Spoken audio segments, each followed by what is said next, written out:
Assalamualaikum warahmatullahi wabarakatuh. Selamat pagi, selamat siang, selamat sore. Kita lanjutkan lagi materi kita tentang perkuliahan sistem informasi ya. Kali ini kita akan membahas tentang digital literacy, ya, literasi digital. Nah, sebelumnya kita lihat dulu beberapa kiriman dari kawan kalian yang sudah mengumpulkan tugas dari pertemuan yang harusnya Senin kemarin ya, tapi nanti pertemuan yang sekarang akan kita cover ke pertemuan yang sebelumnya. Baik, nah bagus-bagus sebetulnya infografis yang dibuat ya, bahwa menunjukkan bahwa kelas informasi minimal effort desainnya ada gitu kan. Ya, bagus-bagus, informatif. Hanya saja yang saya sayangkan varian kotanya saja yang kurang.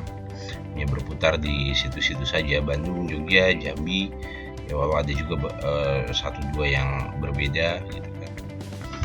Ya, padahal kalau untuk sekarang kan informasi tentang kota-kota yang sudah berpredikat smart city itu kan cukup banyak ya, cukup bertebaran di mana-mana.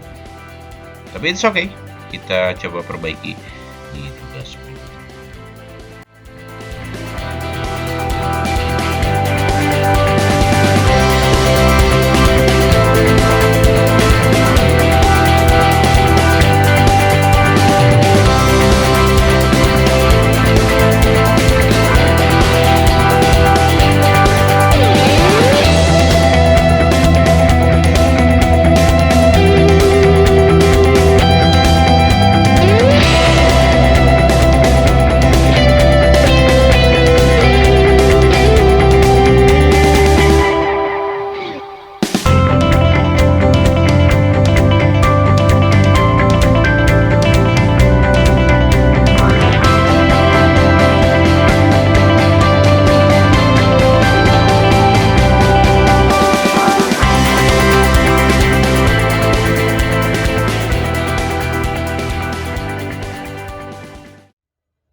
Oke, nah itu karya-karya kalian. Nah, sekarang kita akan masuk ke materi literasi digital ya untuk pertemuan kali ini. Tentang literasi digital sendiri, saya yakin kawan-kawan sudah sering mendengar hal ini, sangat populer sebetulnya di Indonesia akhir-akhir ini. Mungkin kepopuleran masalah literasi digital ini hanya dikalahkan dengan munculnya COVID-19 yang sekarang masih terjadi ini ya. Secara sederhana kemudian literasi digital ini diterjemahkan sebagai kecakapan yang dimiliki oleh seseorang dalam menerima dan mengolah informasi secara cerdas, bijak, dan taat hukum melalui penggunaan gadget, perangkat informasi, dan komunikasi. Ya, seperti juga berbagai macam hal yang ada di dunia gitu kan. Munculnya kemajuan teknologi informasi, kemajuan teknologi komunikasi itu kan selain membawa hal-hal baru, hal-hal modern juga kita pahami tentu saja membawa berbagai macam permasalahan. Di balik sebuah kemudahan di berbagai bidang yang ditimbulkan oleh teknologi informasi dan komunikasi ini kan, kemudian di belakangnya itu kan muncul juga masalah-masalah yang berkembang dari tidak serius menjadi permasalahan serius. Ya, motifnya banyak macam-macam. Di Indonesia sendiri misalnya, yang mengikuti kejayaan teknologi internet ini, media sosial dan segala macamnya itu bisa kita tangkap lah, kalian bisa sebutkan dengan tutup mata ya, ada hoax, ada ujaran kebencian misalnya kan, ujaran kebencian di mana-mana, media sosial, di website, di situs-situs yang lain gitu kan, dan ada berita palsu misalnya, fake news gitu ya, yang kadang sampai dalam level dapat memunculkan misinformasi dengan ujung ada konflik di masyarakat. Ya, jadi di balik berbagai kemudahan ya masalahnya juga ikut di belakangnya. Nah, hal-hal seperti ini kemudian semakin diperparah dengan kapasitas kognitif dari masyarakat itu sendiri yang ternyata tidak berimbang dengan serbuan, dengan hujanan informasi yang sangat gencar masuk. Ya, memang pergantian informasi seperti ini di generasi-generasi, taruhlah kita pakai pengelompokan generasi misalnya, tidak pernah terjadi sebelumnya di sebelum generasi milenial itu tidak pernah terjadi seperti sekarang. Informasi bisa muncul di gadget, di mana saja, di berbagai media gitu kan. Bahkan kadang informasi yang tidak kita inginkan kita untuk tahu pun kita bisa tahu. Baru ketika muncul generasi milenial dan generasi Z seperti kalian gitu kan, baru kemudian hal ini dimulai. Dampaknya cukup terasa kalau untuk Indonesia. Negara kita ini kan negara yang dunia literasinya itu memang angkanya selalu buruk gitu. Nah, kemudian literasi itu kan berpindah media. Literasi itu kemudian muncul dalam bentuk digital sehingga memunculkan literasi digital. Hal yang sebelumnya belum berada dalam keadaan yang stabil kemudian bergeser dengan media dan teknologi yang ada. Ya, bisa dibayangkan sendiri apa yang terjadi. Ya, ketika literasi harus dipindahkan dari misalnya contohnya kita dari membaca buku harus sekarang membaca e-book, PDF di internet, itu tidak semua orang di Indonesia itu bisa dengan gampang melakukan itu. Misalnya ada data-data yang menunjukkan bahwa ada anomali di sini ya. Misalnya survei dari sisi berkreasi ya, surveinya dilakukan di Maret sampai November di tahun lalu 2019. Dia mengambil 987 responden berasal dari 18 kota di Indonesia. Hasilnya apa? Hasilnya adalah angka yang menunjukkan 54,4% responden ya masih memiliki kebingungan tinggi dalam mengidentifikasi hoax. Nah, anomalinya di mana? Oke, taruhlah itu memang akibat dari parahnya literasi kita ya. Tapi yang membingungkan adalah kelompok yang mereka survei ini adalah kelompok yang dianggap sebagai masyarakat Indonesia dari kelompok berpendidikan tinggi. Yang disurvei ini ternyata mahasiswa, guru sama ASN. Justru di kelompok ini angkanya masih tinggi. Suatu hal yang sangat anomali di situ dan menggambarkan betapa parahnya kemampuan kognitif sebagian besar masyarakat Indonesia dalam menerima informasi, dalam mengelola informasi. Nah, dari situ misalnya kemudian sebelum itu sudah berjalan sejak 2017.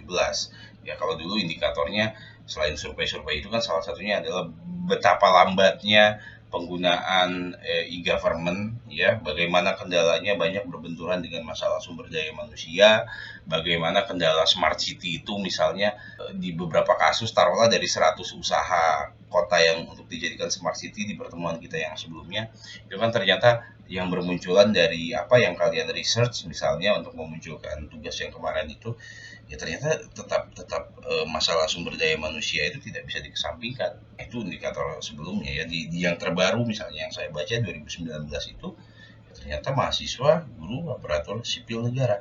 Jadi bisa dibayangkan jika kelompok seperti itu, jika waktu yang lama ternyata permasalahannya masih ada di SDM, bisa ditarik kesimpulan sisi lemah kita paling besar itu memang ada di masalah literasi digitalnya. Kemampuan tadi balik ke kemampuan ya yang dimiliki oleh seseorang dalam menerima, mengolah informasi ya secara cerdas, bijak dan taat hukum melalui perangkat informasi dan komunikasi ternyata masih sangat kurang. Kita coba lihat dulu literasi digital itu seperti apa. Nah, kalau untuk literasinya itu kan dia berasal dari kata Latin, ya, literatur. Kalau bahasa Inggris itu ada letter, di mana deskripsinya adalah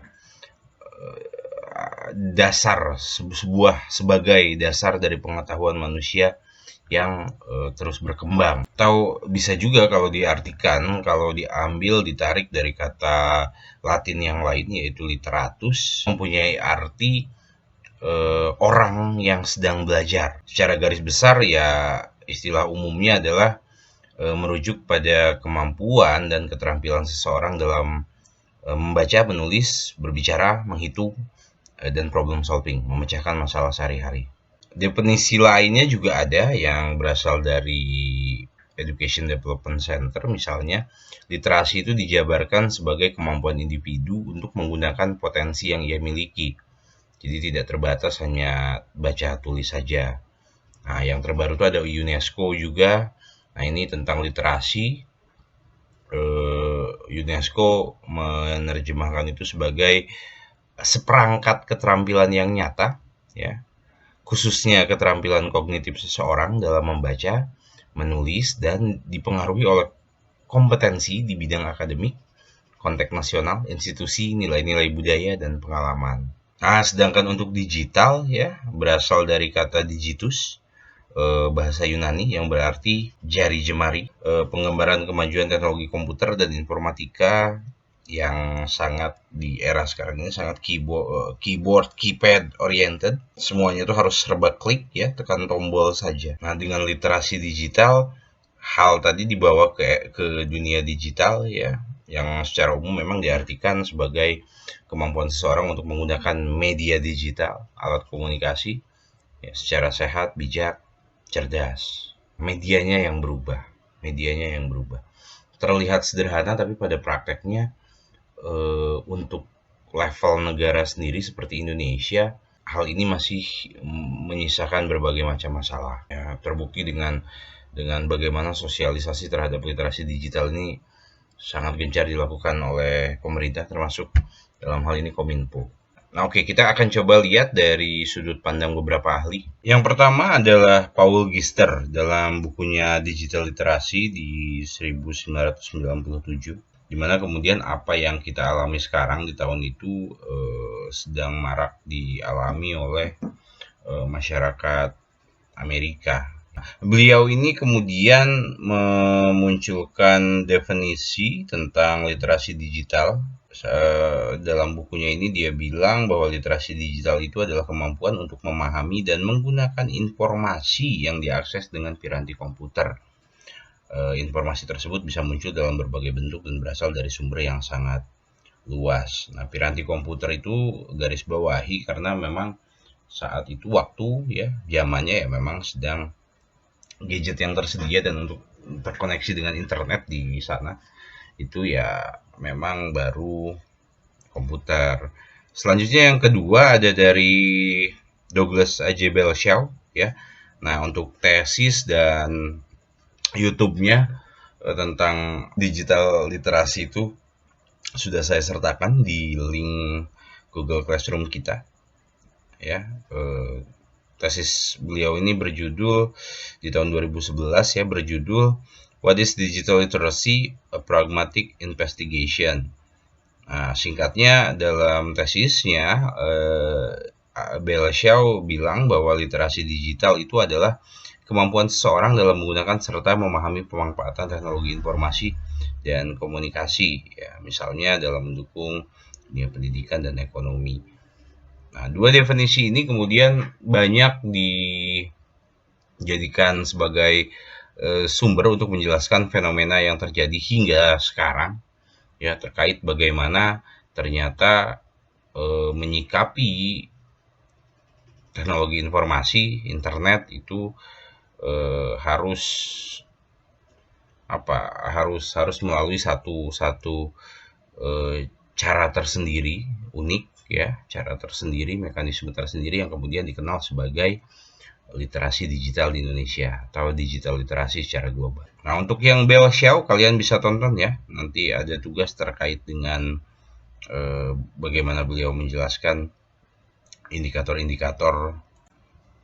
Di video itu dia berbicara tentang elemen esensial dari digital literasi, dan juga ada yang cukup menarik, dia berbicara juga tentang neneknya, ada juga tentang kucingnya, ya pokoknya silakan.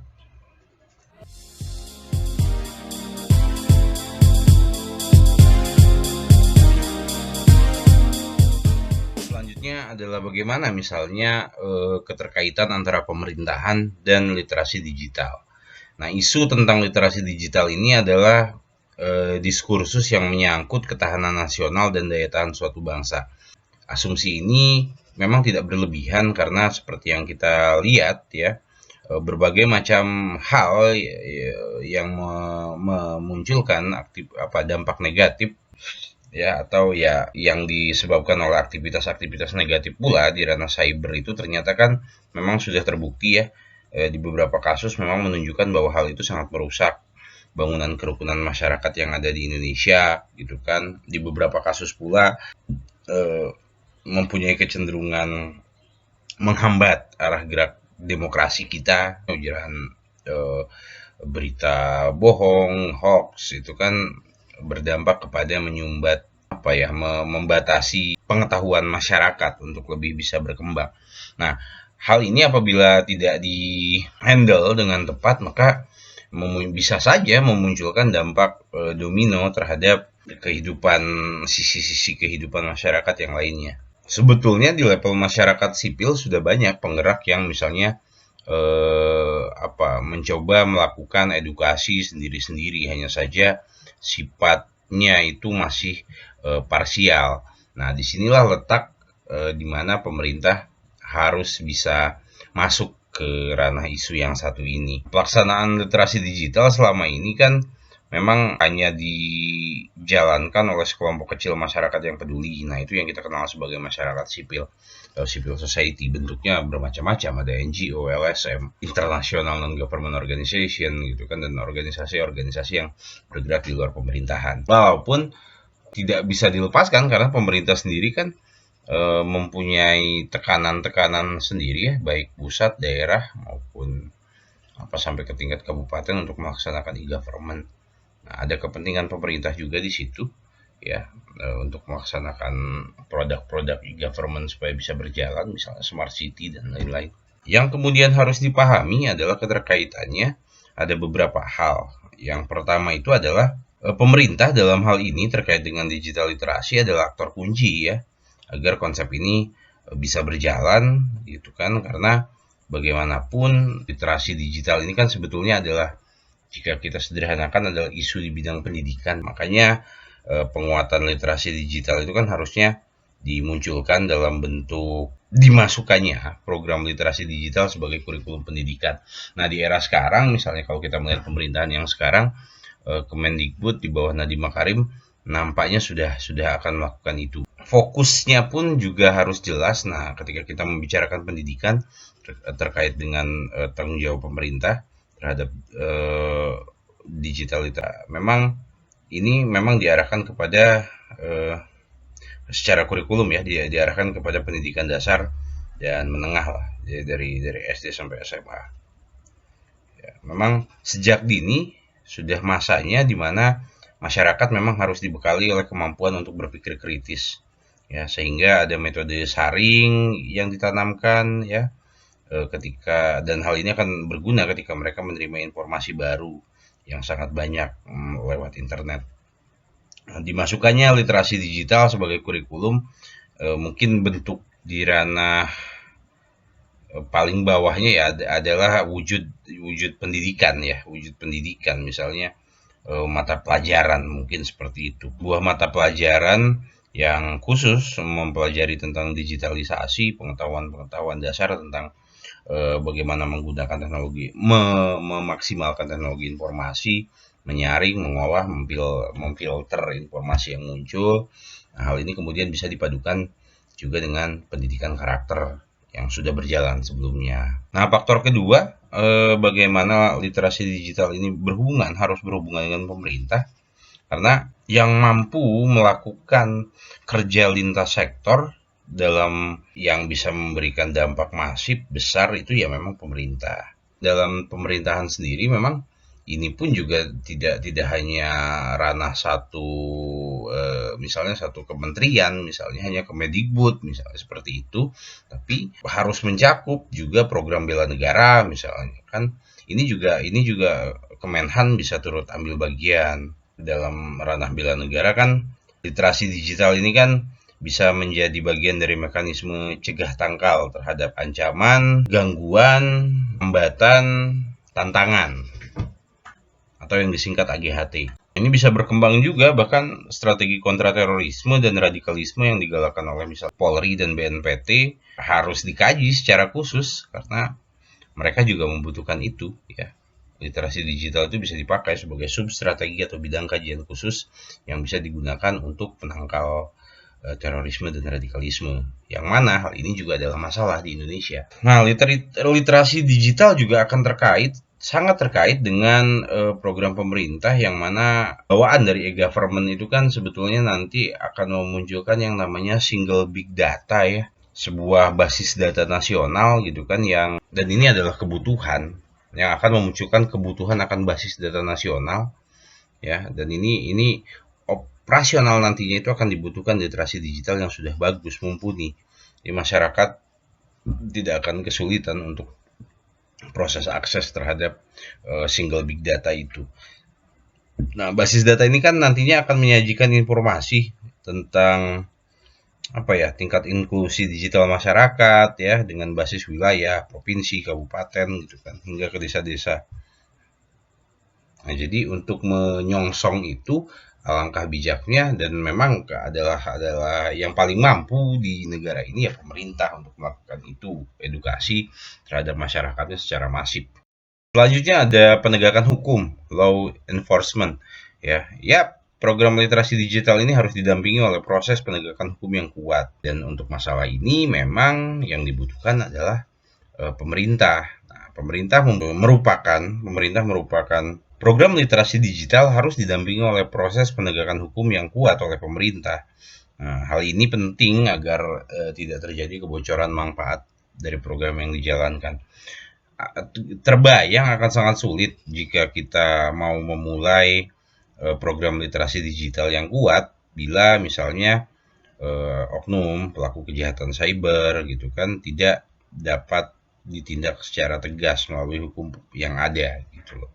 Nah, disinilah urgensi penting dari keberadaan institusi pemerintah ya yang khusus gitu kan terkait dengan literasi digital.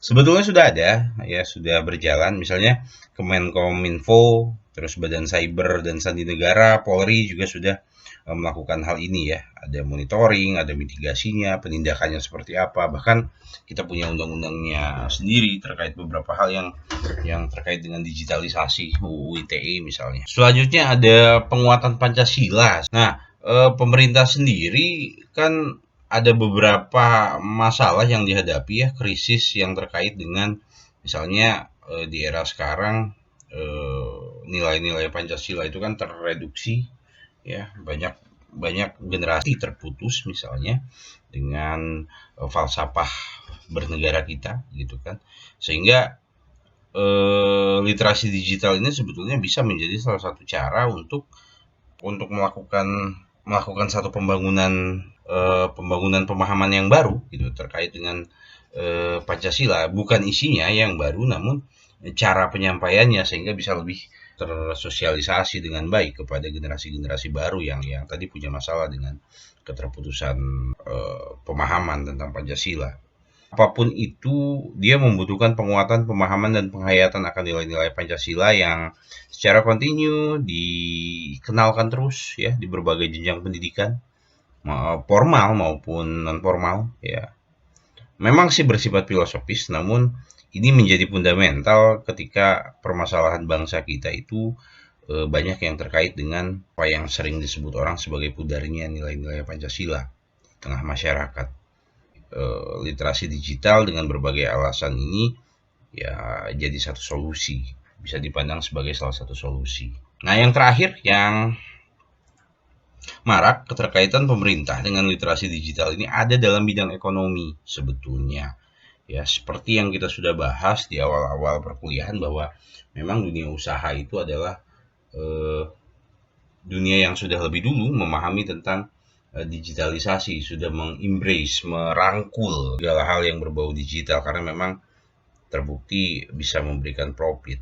Nah, pemerintah itu dengan teknologi yang terus berkembang ya bisa dengan memberikan penguatan literasi digital ya sehingga pemerintah punya kemungkinan untuk menjadikan teknologi digital itu adalah alat bantu masyarakat dalam melakukan sebutlah lompatan atau terobosan di bidang apapun yang terkait dengan bidang perekonomian ya usaha segala macam gitu kan teknologi yang sekarang kita pahami kan banyaknya eh, jika terkait dengan ekonomi kita melihat tentang startup bisnis gitu kan kita melihat bagaimana para kelas menengah yang melakukan pemanfaatan digital ini terhadap dunia usaha ya online shop dan sebagainya unicorn tapi secara lebih luas sebetulnya semua kalangan bahkan bisa mempunyai keterkaitan dengan bagaimana cara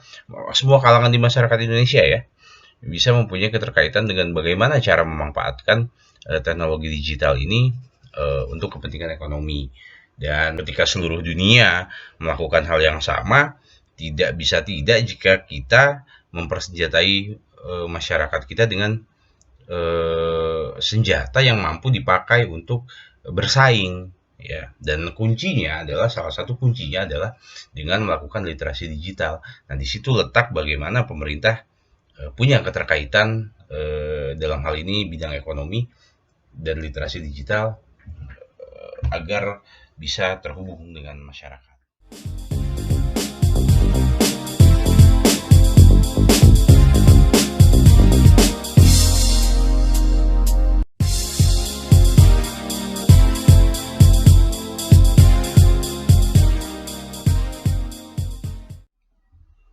Pada perkembangannya, digital literasi itu menjadi sangat beragam. Ada banyak model yang ditawarkan. Nah, salah satunya adalah yang ditawarkan oleh misalnya sebutlah ICT Watch. Ya, dia menawarkan 3 model kerangka untuk literasi digital agar bisa diterapkan di Indonesia. Ya, kerangka tersebut adalah 1, ada proteksi, 2 ada hak-hak, dan 3 ada pemberdayaan. Pada bagian proteksi ini diharuskan ya maksudnya pemerintah bisa memberikan pendidikan yang dimunculkan itu adalah pendidikan yang bisa memberikan pemahaman tentang perlunya kesadaran dan pemahaman atas sejumlah hal terkait dengan keselamatan dan kenyamanan siapapun pengguna internet. Nah, beberapa di antaranya ya seperti yang sudah kita kenal lah, misalnya personal data protection ya, perlindungan data pribadi. IKTP kita nggak harusnya muncul di mana-mana. Terus keamanan daring, ya online safety and security. Artinya harus ada mekanisme di mana misalnya kemungkinan terhadap kejahatan-kejahatan seperti carding gitu kan, penipuan online itu harus diminimalisir atau dihilangkan. Terus ada juga keamanan daring, online safety and security. Terus ada juga privasi individual privacy juga harus dilindungi termasuk dalam ranah keamanan. Kita sekarang kadang merasa terganggu misalnya dengan individual privacy kita yang dijebol ketika menerima SMS yang berbau promosi atau marketing dan sebetulnya kita tidak menginginkan ada informasi seperti itu masuk langsung ke handphone kita. Ini juga proteksi ini juga mencakup ya berbagai macam tantangan yang ada di ranah maya, cyberbully, cyber stalking, cyber harassment, cyber fraud itu termasuk di ranah sini. Nah, yang selanjutnya adalah tentang hak, right? Ada sejumlah hak mendasar yang harus diketahui dan dihormati oleh para pengguna internet ya, digambarkan dengan 4 hal ini.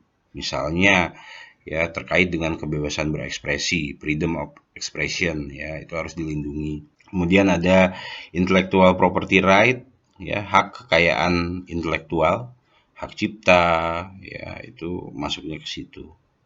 Kemudian ada Creative Commons. Creative Commons ini hak cipta, hak pakai sebetulnya. Kemudian tentu saja ada juga assembly and association, ya, berkumpul dan berserikat. Ini juga masuk yang harus dilihat di dunia maya. Ada keniscayaan ketika berbicara tentang aktivisme sosial, ya, untuk melakukan kritik sosial yang marak dilakukan sekarang ini, misalnya lewat hashtag ya, di media sosial. Terus ada advokasi melalui karya multimedia, ya, macam-macam bentuknya, meme, kartun, video, musik, bahkan mungkin ya, musik video gitu kan.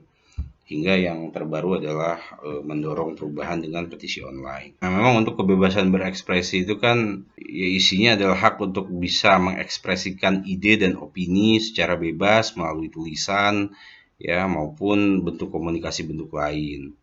Ya, tapi yang harus disadari adalah memang harus mengerti, masyarakat Indonesia harus bisa mengerti bahwa hal itu bisa dilakukan semuanya, ya, dengan syarat tidak melanggar hak orang lain.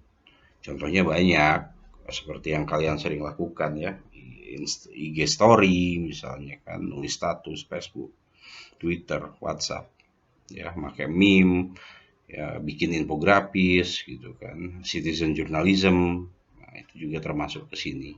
Pemerintah memiliki kewajiban agar setiap manusia itu memiliki hak untuk bisa mengungkapkan pendapat, ide, opini, perasaannya supaya bisa didengar oleh pihak lain, ya, dalam usaha untuk memenuhi keinginan yang hakiki. Kebebasan berekspresi adalah bagian dari hak asasi manusia. Namun, ya, baiknya jika kebebasan ini dilakukan dengan tidak melanggar hak pihak lain. Nah, paling khusus di mana ranah pemerintah bisa masuk, yang harus membuat masyarakat itu mengerti, itu adalah ketika hak itu tidak melanggar kepentingan publik yang lain. Nah, isu yang menarik juga untuk di ranah hak ini adalah aktivisme sosial, ya. Dewasa ini aktivisme sosial itu banyak terjadi di Indonesia untuk beragam macam kasus. Ya, aktivisme sosial itu kan aktivitas online yang bertujuan untuk mendorong terjadinya perubahan sosial. Ya, ini adalah perwujudan dari hak untuk berserikat dan berkumpul yang ada diamanahkan oleh undang-undang.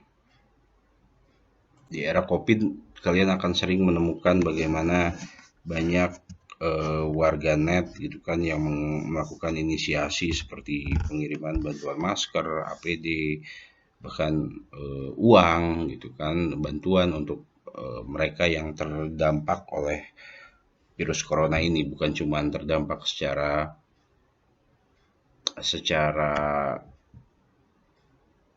penyakit gitu kan, dapat penyakitnya, dapat terjangkit virusnya, PDP misalnya, tapi juga mereka yang terdampak secara ekonomi di luar itu.